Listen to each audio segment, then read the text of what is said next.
Isso é muito importante, cai na prova. Meu filho, tu não tem uma prova pra estudar? Posso fazer em dupla? Sim, tu e Deus. Que boletim é esse? Cheio de coisa vermelha, parece sangue. Dá pra fazer a prova a lápis? Não me interessa se todo mundo vai mal. Tu é diferente. Vocês já corrigiram as provas?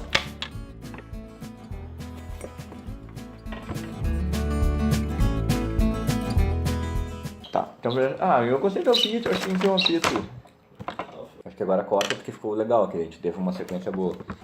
A gente ainda tem hoje a questão do modelo tradicional de avaliação, né? É um modelo somativo, classificatório, cria um ambiente competitivo em sala de aula, né? Muitos alunos desmotivados e os estudantes ficam em busca de boas notas, enquanto o estudo deveria desenvolver outras coisas. Não só o produto final não deveria ser as notas. É como se o foco tivesse errado, né? Uma ideia de que a gente ainda pensa muito a educação como um momento parado, separado, uma fotografia, não um processo de vídeo. A gente entende e avalia o estudante como um processo integral. Não tem essa troca entre estudante e professor. O que foi? Não sei, meu, é uma vontade de rir muito forte. Mas não porque você tá falando, não sei porquê. Mas acho que não vai aparecer no vídeo, ele só aos pouquinhos provavelmente eu vou estar meio assim, ó. Nós ainda nos pautamos muito por uma ideia como essa imagem em que o professor promete uma avaliação mais justa e igualitária para todas as pessoas, mas não leva em conta a particularidade de cada estudante. Então a gente avalia sempre as mesmas habilidades. Daqui a pouco tem um estudante lá que se esforça muito mesmo e nunca consegue atingir um resultado maior, não por falta de esforço, de estudo ou de comprometimento, mas porque o professor, ao pedir e avaliar sempre a mesma habilidade, leva em conta só a habilidade de determinados estudantes. Então, de forma geral, a avaliação não aparece como um resultado de um processo justo e plural, mas aparece sempre como algo repetitivo, onde determinado estudante acaba indo bem, não necessariamente por ter estudado mais, prestado mais atenção na aula ou se esforçado mais. Daqui a pouco o professor só avalia a habilidade que um ou uma parcela da turma tem. Tá, mas então me dá um exemplo prático disso.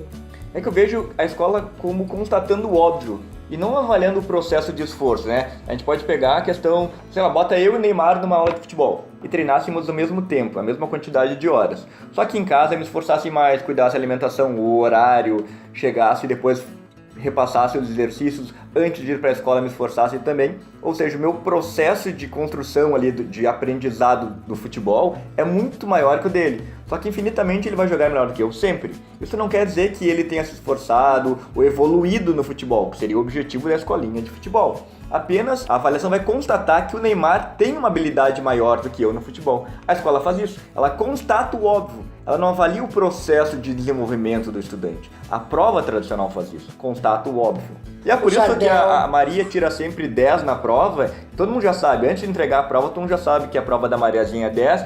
E mesmo que o Joãozinho tenha se esforçado um monte para aquela prova, talvez ele não consiga um resultado tão bom quanto o da Mariazinha. Tira até um 8, um esforço muito grande. Mas aí o professor ou a professora acaba não parabenizando o Joãozinho. E o foco é sempre para a Mariazinha, que já tem uma habilidade maior naquele tipo específico de prova. Não quer dizer que o Joãozinho não entenda ou não tenha aprendido aquele conteúdo, não tenha construído conhecimento sobre aquilo. Mas a habilidade que cobram dele não é onde ele consegue se mostrar melhor.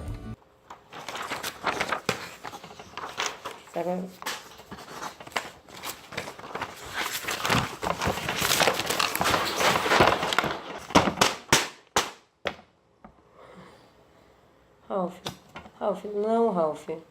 Ralph, não tem extintor em casa. Ralph, por favor. Nicolas, eu vou ligar para os bombeiros.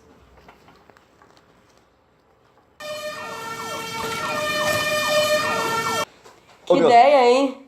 Que ideia, ficou ótimo. Ficou ótimo. É esse tipo de rebeldia que a gente quer.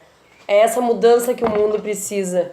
A LDB, que é a Lei das Diretrizes e Bases da Educação Nacional, ela avançou e mudou um pouco essa concepção da avaliação, né? Priorizando os aspectos quantitativos. Só que daí a gente muda a avaliação, faz uma coisa diferente na escola, aí o estudante se forma no terceiro ano do ensino médio e daí vai fazer um vestibular e volta para ser a forma tradicional, a forma conteudista. Então, que tipo de avanço que a gente está tendo se quando a gente chega no final, que a pessoa quer ir para a universidade, quer ir para a faculdade, vai ter que voltar àquela questão conteudista. A gente desenvolve o aluno de uma maneira e frustra as criaturas que vão fazer prova, fazer vestibular e não conseguem. Por quê? Porque já não existe mais isso. Então a gente avança em alguns sentidos e outros a gente é completamente retrógrado. E os pais e os professores têm um papel muito importante nesse processo, de ressignificar, de mudar o olhar em relação à prova. Quando um pai, uma mãe pergunta, filho, tu não tem que estudar para a prova, a gente está dando um valor exagerado para a prova, né? O valor do estudo não está na prova, não está na avaliação, o valor está na construção do conhecimento. Então pai, mãe, tu não tem que estudar para aprender mais? Ou então perguntar, o que tu está estudando? E não se tem prova, quando é que foi a prova, mas o que tu aprendeu hoje? Não como foi a aula hoje. Pode ter aquela resposta como, foi normal. Não, o que tu aprendeu hoje? Pensar que o foco não é a prova, o foco não é a nota em si, mas a construção do conhecimento do seu filho e da sua filha. E também o professor, aquela frase típica de, presta atenção aqui porque cai na prova. O estudante não deve prestar, ele não vai se sentir mobilizado a prestar atenção se aquilo somente cai na prova. A gente tem que prestar atenção porque ele tem que ver sentido. Então, quando a gente fala para prestar atenção só porque cai na prova, a gente tira o significado, a gente tira o sentido daquilo que está passando. Qual é a utilidade daquele conhecimento para a vida? Presta atenção porque isso aqui cai na vida, presta atenção porque isso aqui vai te fazer uma pessoa melhor, presta atenção porque tu vai utilizar isso aqui para alguma coisa, além da prova. O estudante tem que usar a questão estudada em aula para dar um significado para a vida, né? Tem que conectar o teórico e o prático, senão a gente vai continuar naquela mesma questão, aquela questão eterna da sala de aula, que eu falei, que tu falou, que os estudantes ainda falam, por que eu vou usar a fórmula de Bhaskara na vida? Gente, a gente não vai usar literalmente a fórmula de Bhaskara na vida, mas todo aquele raciocínio lógico que tu aprende em matemática, tu vai usar na tua vida, se isso for desenvolvido, se tiver essa habilidade mobilizada. Eu tinha pensado bastante sobre isso e de um tempo pra cá comecei a fazer umas provas diferentes. E comecei a constatar que realmente a gente acaba privilegiando sempre os mesmos estudantes quando a gente faz uma prova muito comum ou muito parecida todos os anos. Então, nesse sentido, comecei a tentar desenvolver outras habilidades. Por exemplo, esse dia eu fiz uma prova que era com charge, que era com desenho, eu tinha que desenhar. No primeiro momento eles acharam que era uma festa, que era muito tranquilo, que era muito fácil uma prova de desenho. Mas quando eles viram que tinha habilidades a serem desenvolvidas, tinham que alcançar algumas competências com aquela charge, com aquele desenho, além de achar legal e ser uma prova diferente, curtirem o fazer a prova, a gente conseguiu ver nos resultados que muitos estudantes que não costumam ter uma nota muito alta acabaram conseguindo um objetivo alcançado, eles conseguiram realmente um notão até, sabe? Porque eles desenvolveram aquela habilidade, eles têm uma facilidade maior com a questão artística ou com a questão de criação e não só de reprodução. Então eu achei bem legal, quando a gente muda o processo e a forma de avaliar, a gente muda os resultados também. Exato. E a gente tem uma cobrança muito grande. Faz uma aula diferenciada, faz uma prova diferenciada, tem que mobilizar os estudantes a gostarem desse componente, né? E eu tenho certeza absoluta que essa tua prova, ela deve ter tido vários níveis de aceitação e não aceitação, né? Porque como um professor manda um estudante fazer um desenho? Porque o primeiro passo é isso, né? O primeiro olhar é esse, né? Um desenho. Mas quando a gente começa a repensar a educação, algumas coisas vão surgir. E é interessante que mesmo a gente, depois de ter feito a prova, a gente fez uma conversa, uma grande análise sobre o que eles acharam da prova, eles concluíram, constataram que aquela foi a avaliação mais difícil que eles já fizeram. Porque eles não precisavam somente reproduzir um conhecimento, um conteúdo, mas eles tinham que criar, eles tinham que ter a questão da habilidade de criação. E para criar uma charge, eu tenho que ter uma noção clara do conteúdo, né? Eu tenho que usar da ironia, eu tenho que usar do humor, então eu tinha que desenvolver uma série de habilidades para conseguir desenhar uma charge que fizesse um comentário, uma crítica ao contexto, ao que a gente tinha estudado em história. A gente pode avaliar também por meio de discussões, de debates. A gente não precisa ficar preso a uma ideia daquela prova tradicional, objetiva, questão de marcar, mas avaliar o processo do estudante como um todo, das mais variadas. Assim a gente dá oportunidade para que cada estudante, na sua particularidade, consiga mostrar a sua construção do conhecimento. Eu quando trabalho com livros, né, no fundamental, a gente trabalha mais com uma coisa mais pontual, né, quem fez tal coisa no livro, eu tento fugir disso, mas é importante que eles tenham um fichamento, que eles entendam a leitura, que não seja só passar os olhos pelo livro. Chega no ensino fundamental, no ensino médio, eu já penso como um estudante mais crítico, né, um leitor crítico. Então, eu trabalho de outra forma o livro. Eu peço para eles fazerem a leitura e a gente tenta trazer um pouco para a realidade dele, mobilizar algumas coisas que acontecem na vida, que foram demonstradas no livro. E para muitas pessoas, fazer um seminário, por exemplo, de discussão, não é uma forma de avaliar, eu não tenho como avaliar. E eu encontro esse bloqueio assim, de entender a forma de avaliar, tanto nos próprios estudantes, nos pais, na escola mesmo, né? Mas é uma nova forma. Eu acho que, de novo, tem essa crítica, né, que a gente precisa mudar, que a gente precisa mobilizar, mas quando tem esse novo, encontra uma barreira. Porque é o quantitativo.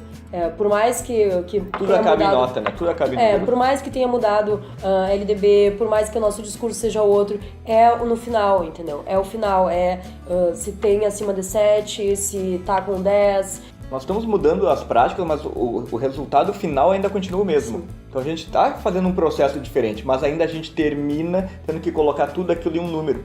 E eu acho que também muito por causa do vestibular, de novo isso, sabe? Porque a escola pode mudar. Não vamos fazer notas, né? Não vai ser valor, não vai ser 10, não vai ser 7, vai ser A, B e C, vão ser conceitos. Aí tá, o estudante se forma com conceito A, conceito B, B, C+, enfim.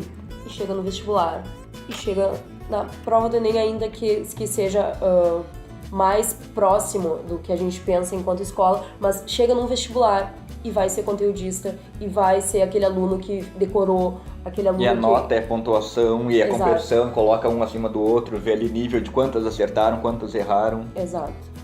E o valor é o mesmo, né? Uma questão que mobilizou tal habilidade tem o mesmo valor, o mesmo peso de uma questão que mobilizou outra habilidade. Mais simples e essa mais complexa, o mesmo peso.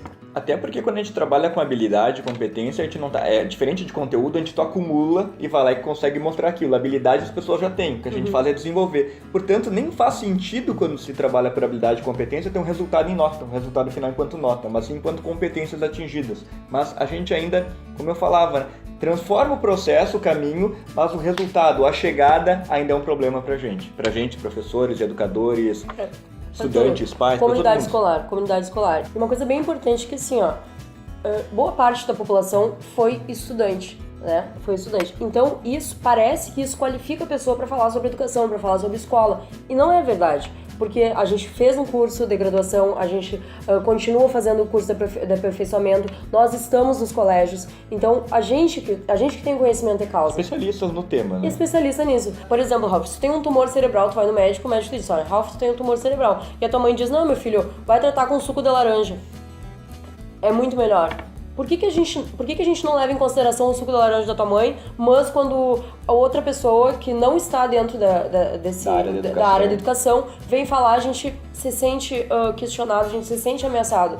Não que as pessoas não devem, elas inclusive devam participar. Deve questionar Exatamente. Por que está acontecendo e tal. Pode procurar um outro médico ou algo assim, ler sobre a questão. Mas quem tem todo um processo de graduação, pós-graduação, mestrado, doutorado, pós-doutorado, e quem vai estudar pra caramba, especialista naquela área, é quem está trabalhando com educação, ou é quem está trabalhando com a área da saúde. Então eu acho que isso é importante que fique bem claro. Eu ter sido paciente não me coloca na condição para que eu possa ser médico ou indicar remédio. Da mesma forma que eu ter sido estudante há 30 anos, não quer dizer que eu saiba o que deve ser feito numa educação, num processo de educação, numa escola, num processo avaliativo. A gente tem que continuar estudando, a gente tem que continuar pensando, questionando, questionando os nossos métodos. É um processo que passa pela sociedade, que passa pela história, que passa por tudo, né? A educação continua evoluindo porque a educação é feita de pessoas, e as pessoas mudam, então a educação também tem que mudar.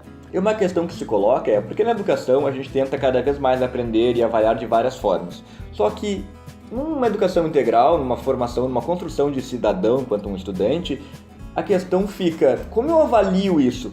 Como eu avalio a ética, o cuidado, a cidadania, os valores no estudante? Porque a educação envolve valores, não há dúvida nenhuma nisso. Quando eu pergunto para alguém o que é mais importante na educação hoje, formação de valores ou aprendizado de conteúdo teórico?